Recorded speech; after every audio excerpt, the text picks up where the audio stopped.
जब माँ की चिता की राख अभी ठंडी भी नहीं हुई थी, तब भूख ने मेरे छोटे भाई बहन के पेट में शोर मचाना शुरू कर दिया। मैंने अपनी आंखों के आंसू पोंछे, चूड़ियां उतारी और अपनी कोमलता को एक पुराने मैल भरे कुर्ते के पीछे छिपाकर टैक्सी का स्टीयरिंग थाम लिया।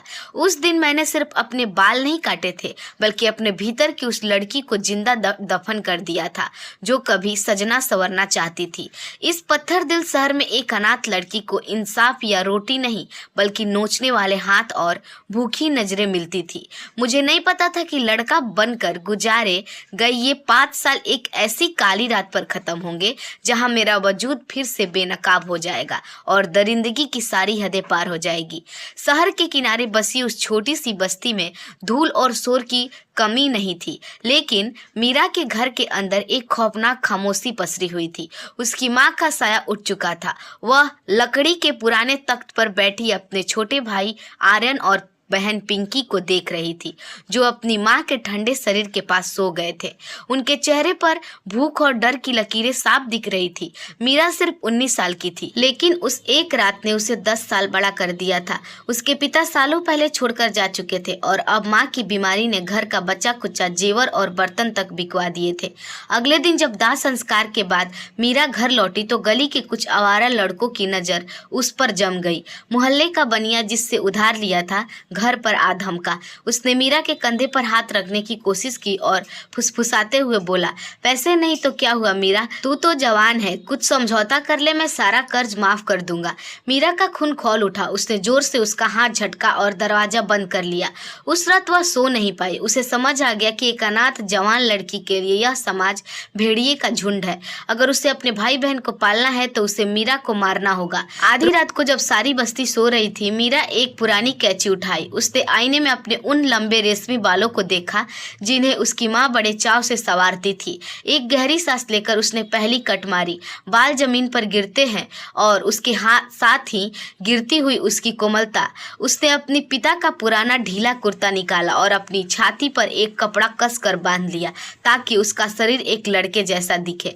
उसके चेहरे पर थोड़ी कालिक और धूल मली। आईने में अब एक सहमी हुई लड़की नहीं, बल्कि एक सख्त मिजाज लड़का खड़ा था। उसने खुद से कहा, आज से तू मीरा नहीं, मीर है। अगले दिन वह पास के टैक्सी स्टैंड पर गई। वहां रहीम चाचा नाम के एक बुजुर्ग ड्राइवर थे। मीरा ने उनसे काम मांगा। छोरा है तो छोटा, पर हिम्मत दिखती है तेरी आंखों में। चल कल से सफाई करना और गाड़ी चलाना सीख। रहीम चाचा ने कहा। अगले 2 साल तक मीरा ने दिन रात एक कर दिया। दिन का उजाला वह गैराज में पसीना बहाती, भारी टायर बदलती और गालियां सुनती ताकि कोई शक न करे। रात का सन्नाटा वह चुपचाप अपने घर के पिछवाड़े से घुसती, कपड़े बदलती और अपने भाई बहन के लिए खाना बनाती। उसने अपनी आवाज को भारी बनाना सीखा और बोलना कम कर दिया। धीरे धीरे वह शहर की गलियों का माहिर ड्राइवर बन गई। लोग उसे छोटू उस्ताद या मीर के नाम से जानने लगे। उसने पैसे जोड़कर एक पुरानी सेकेंड हैंड टैक्सी किस्तों पर उठा ली। अब उसके भाई बहन अच्छे स्कूल जाने लगे। मोहल्ले वालों को लगा कि मीरा शहर से बाहर किसी बड़े घर में दाई का काम करने गई है और पैसे भेजती है, जबकि मीर उनका रखवाला बनकर वहीं रहता था। 5 साल बीत गए। मीरा की पहचान पूरी तरह छिप चुकी थी। वह भूल चुकी थी कि काजल और बिंदी क्या होते हैं। उसे लगने लगा था कि वह सुरक्षित है, लेकिन तकदीर ने उसके लिए एक ऐसा राज चुन रखा था जहां उसकी यह 5 साल की तपस्या दांव पर लगने वाली थी। 5 साल बीत चुके थे। मीरा अब पूरी तरह से मीर बन चुकी थी। उसकी चाल में मर्दाना शक्ति थी, आवाज में एक बनावटी भारीपन और आंखों में दुनिया को दूर रखने वाला एक चमक। शहर के टैक्सी स्टैंड पर वह सबसे भरोसेमंद ड्राइवर माना जाता था। लोग कहते थे, मीर की गाड़ी में बैठो तो मंजिल सुरक्षित है, लेकिन मीरा जानती थी कि यह सुरक्षा सिर्फ तब तक है जब तक उसका यह नकाब सलामत है। घर के हालात सुधर रहे थे। आर्यन अब 10वीं में था और पिंकी 8वीं में। मीरा ने उन्हें कभी कमी महसूस नहीं होने दी, पर खुद एक दोहरी जिंदगी के बोझ तले दबती जा रही थी। उसे याद नहीं था कि आखिरी बार उसने आईने में खुद को मीरा के रूप में कब देखा था। सितंबर की एक बरसाती रात थी। घड़ी घड़ी में रात के 11:35 बज रहे थे। भारी वर्षा के कारण सड़क सुनसान थी। मीरा अपनी टैक्सी स्टैंड के पास खड़ी करके आखिरी सवारी का इंतजार कर रही थी ताकि घर जाकर बच्चे के साथ खाना खा सके। तभी एक आलीशान बार के सामने से 4 युवक लड़खड़ाते हुए बाहर निकले। उनकी महंगी घड़ियां और ब्रांडेड कपड़े उनकी अमीरी चीख चीख कर बता रहे थे, लेकिन उनकी आंखों में शराब का नशा और जहन में गंदगी साफ दिख रही थी। उनमें से एक, जो सबसे ज्यादा नशे में था, मीरा की टैक्सी के पास आया और जोर से बोनट पर हाथ मारा। ओए छोकरे, चलेगा, शहर के उस पार जाना है। फार्म हाउस तक उसने अपनी जेब से 500 के नोट की गड्डी लहराते हुए कहा। मीरा का मन नहीं था, उसे कुछ अजीब सा एहसास हो रहा था, जैसे कोई अनहोनी होने वाली हो। उसने मना करने की कोशिश की। साहब, रात बहुत हो गई है और मेरी गाड़ी की लाइट में भी कुछ दिक्कत है, आप कोई और गाड़ी देख लीजिए। लेकिन वो चारों जबरदस्ती अंदर घुस गए। ज्यादा नाटक मत कर, जितना किराया है उससे डबल देंगे, चल गाड़ी बढ़ा। जैसे ही टैक्सी ने रफ्तार पकड़ी, पीछे बैठे चारों युवक तेज आवाज में भद्दे गाने गाने लगे और आपस में गंदी बातें करने लगे। मीरा का दम घुट रहा था। वह सिर्फ सामने देख रही थी और मन ही मन प्रार्थना कर रही थी कि जल्दी से यह सफर खत्म हो जाए। बीच वाले रास्ते पर एक बड़ा गड्ढा आया और गाड़ी को जोर का झटका लगा। मीरा का संतुलन बिगड़ा और उसकी टोपी, जो उसके छोटे कटे बाल के से छुपाई रखी थी, सरक कर नीचे गिर गई। उसी पल पीछे बैठे एक युवक की नजर मीरा के गले पर पड़ी। उसने देखा कि मीरा का गला किसी लड़के जैसा सख्त नहीं, बल्कि कोमल और गोरा है। उसने अपने दोस्तों को कोहनी मारी और फुसफुसाया, अब देख, ये लड़का कुछ अजीब नहीं लग रहा? इसके हाथ देख, कितने छोटे और नाजुक है। मीरा ने आईने में देखा कि उनकी नजरें बदल चुकी थी। उसका दिल जोर जोर से धड़कने लगा। उसने जल्दी से टोपी वापस पहनने की कोशिश की, लेकिन तब तक उन दरिंदों के दिमाग में शक का बीज बोया जा चुका था। रास्ता अब और भी सुनसान हो गया था। दोनों तरफ घने पेड़ थे और रोशनी का नामो निशान नहीं था। पीछे बैठे एक अनजान लड़के ने अचानक मीरा के कंधे पर हाथ रखा। मीरा सिहर उठी। क्या हुआ भाई, डर क्यों रहे हो? हाथ तो तुम्हारे लड़कियों जैसे कांप रहा है, उसने मजाक उड़ाते हुए कहा। मीरा ने अपनी आवाज भारी करने की कोशिश की। साहब, रास्ता खराब है, हाथ हटाइए वरना एक्सीडेंट हो जाएगा। लेकिन अब वे लोग मान नहीं रहे थे। बगल में बैठे लड़के ने अचानक मीरा के कुर्ते का कॉलर पीछे से खींच लिया। मीरा की गर्दन पर माँ का दिया हुआ वह छोटा सा सोने का लॉकेट चमक उठा, जिसे वह हमेशा शर्ट के अंदर छुपा कर रखती थी। अबे ये तो छोरी है साला, 5 साल से हमें बेवकूफ बना रही थी, उनमें से एक चिल्लाया। गाड़ी के अंदर का माहौल अब पूरी तरह बदल चुका था। मीरा ने गाड़ी की रफ्तार बढ़ा दी। उसका पैर कांप रहा था, लेकिन उसे भागना था। तभी पीछे बैठे एक युवक ने हैंड ब्रेक खींच लिया। टैक्सी जोर से चीखती हुई सड़क के किनारे झाड़ियों के पास जाकर रुक गई। चारों ओर घना अंधेरा था और टैक्सी की हेडलाइट्स की रोशनी में बारिश की बूंदें साफ दिख रही थी। मीरा ने दरवाजा खोलकर भागने की कोशिश की, पर एक मजबूत हाथ ने उसे कटे हुए बालों को पीछे से जकड़ लिया, उसे वापस अंदर खींच लिया।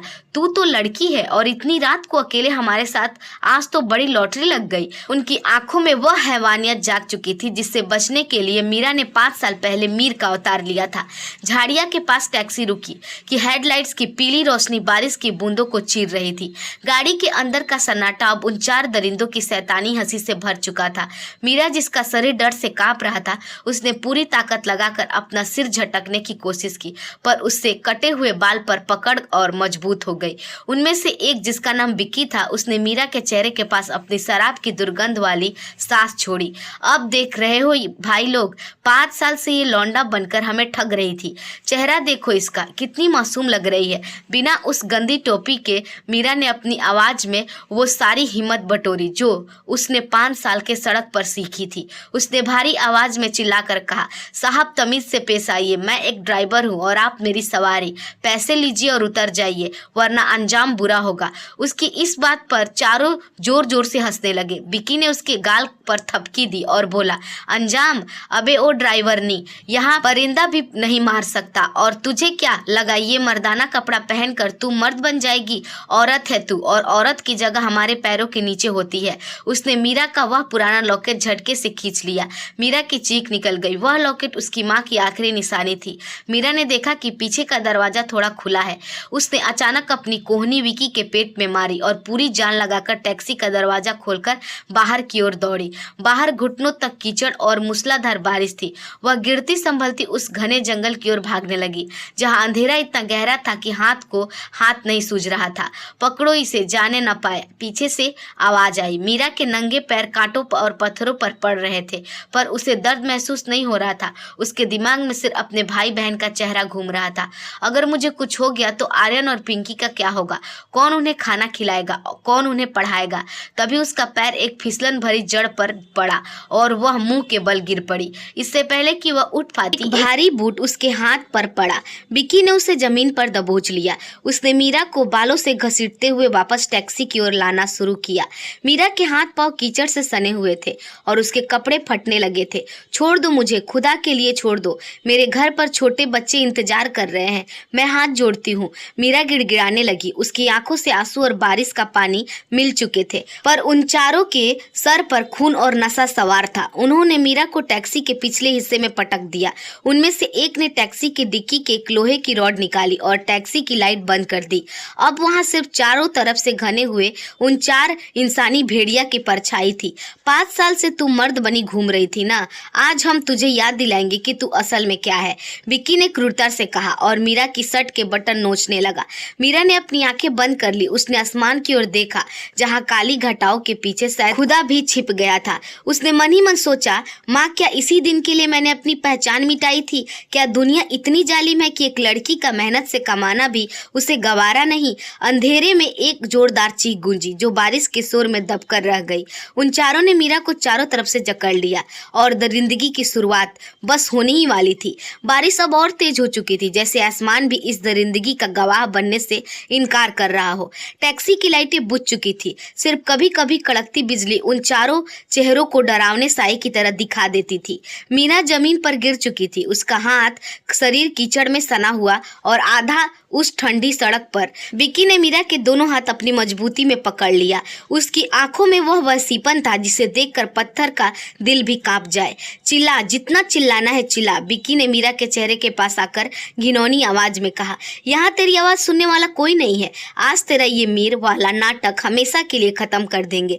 मीरा ने हार नहीं मानी। अपनी पूरी ताकत बटोर कर उसने अपने पैरों से विक्की के सीने पर प्रहार किया। विक्की पीछे की ओर गिरा और मीरा को एक पल की मोहलत मिली। वह लड़खड़ाते हुए खड़ी हुई और अपनी टैक्सी की ओर झपटी। उसे पता था कि डिक्की के नीचे उसने एक पुराना पेचकस और लोहे का पाना छिपा रखा था जो कभी गाड़ी खराब होने में काम आता था। लेकिन इससे पहले कि वह वहां पहुंचती, दूसरे लड़के ने उसकी कमीज का पीछे का हिस्सा फाड़कर उसे पीछे की ओर से झटका दिया। कपड़े फटने की आवाज सन्नाटे को चीर गई। मीरा की नंगी पीठ पर ठंडी हवा का झोंका लगा।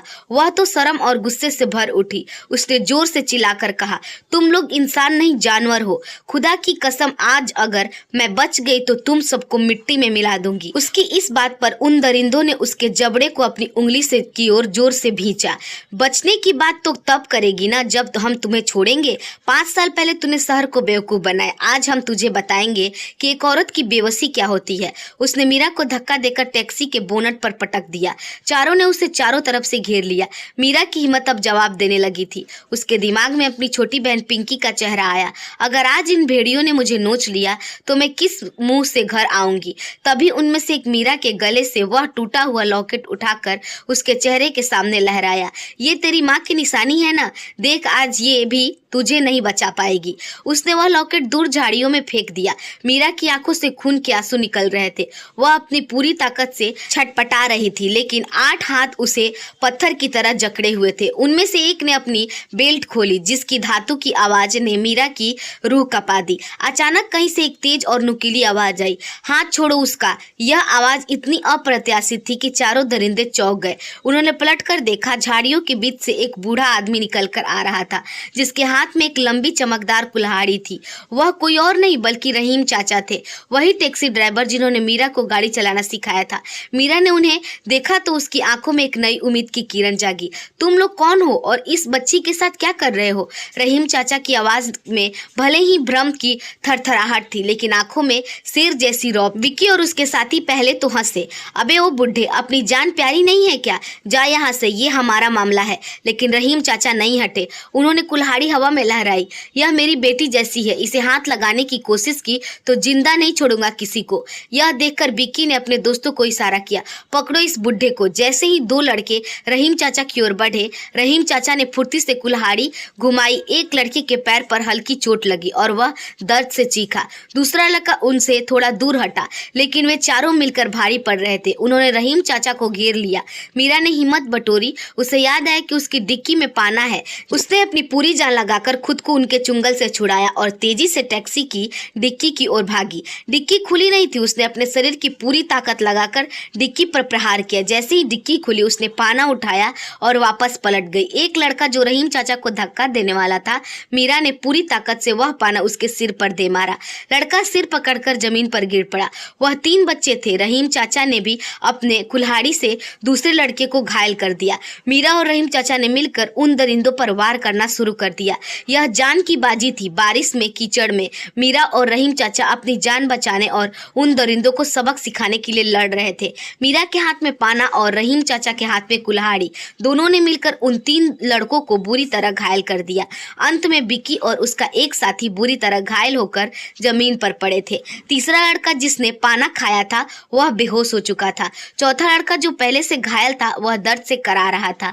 मीरा ने हाँफते हुए पाना नीचे रखा और रहीम चाचा की ओर देखा। रहीम चाचा की सांस तेज चल रही थी, लेकिन उनकी आंखों में एक अजीब सी शांति थी। मीरा अपने कपड़े ठीक करते हुए रहीम चाचा के गले लग गई और फूट फूट कर रोने लगी। चाचा, आपने मेरी जान बचाई, आपने मेरी इज्जत बचाई। रहीम चाचा ने प्यार से उसके सिर पर हाथ फेरा। तू मेरी बेटी है मीरा। मैंने तुझे गाड़ी चलाना सिखाया था, तो तेरी हिफाजत करना भी तो मेरा फर्ज था। मुझे शक हुआ कि तू इतनी रात को क्यों घर नहीं लौटी, तो मैंने सोचा कि देख आऊं। खुदा ने मुझे सही वक्त पर भेज दिया। सुबह होते ही पुलिस आ गई। मीरा ने सारी कहानी बताई। पुलिस ने उन चारों लड़कों को गिरफ्तार कर लिया। यह खबर पूरे शहर में आग की तरह फैल गई। मीर नाम का टैक्सी ड्राइवर असल में एक बहादुर लड़की मीरा निकली, जिसने अपने भाई बहन के लिए दुनिया से लोहा लिया था। शहर की मीडिया ने मीरा की कहानी को प्रमुखता से छापा। लोग मीरा के साहस और त्याग का दाद देने लगे। सरकार ने भी मीरा को सम्मानित किया और उसके भाई बहन की पढ़ाई का जिम्मा उठाया। मीरा ने फिर कभी लड़का बनने का नाटक नहीं किया। वह अपनी टैक्सी अब मीरा के नाम से चलाती थी। उसके भाई बहन उस पर गर्व करते थे। रहीम चाचा हमेशा उसके साथ साई की तरह रहते थे। मीरा ने उस रात की भयावह यादों को अपनी हिम्मत की निशानी बना लिया। वह जानती थी कि दुनिया में अभी भी दरिंदे मौजूद हैं, लेकिन यह भी सच है कि कुछ अच्छे लोग भी होते हैं जो मुश्किल वक्त में साथ खड़े रहते हैं। उसने अपनी टैक्सी पर एक बोर्ड लगाया जिस पर लिखा था, मीरा टैक्सी सर्विस, हिम्मत और सम्मान की सवारी। वह अब सिर्फ एक टैक्सी ड्राइवर नहीं थी, बल्कि उन हजारों लड़कियों के लिए एक प्रेरणा थी जो हर रोज समाज की कुप्रथाओं और दरिंदगी से जूझ रही थी। उसने अपने लिए और अपनी जैसी हर लड़की के लिए एक सुरक्षित रास्ता बनाया था। अपनी हिम्मत और आत्मविश्वास से उस रात उसने सिर्फ अपनी जान ही नहीं बचाई थी, बल्कि अपने आत्मसम्मान को भी उन दरिंदों के हाथों बिकने से बचाया था, और यह उसके जीवन की सबसे बड़ी जीत थी। दोस्तों, उम्मीद है आपको यह दर्दनाक कहानी अच्छी लगी होगी। अगर हमारी कहानी आपको पसंद आई हो तो हमारे वीडियो को लाइक और चैनल को सब्सक्राइब जरूर कीजिएगा। धन्यवाद।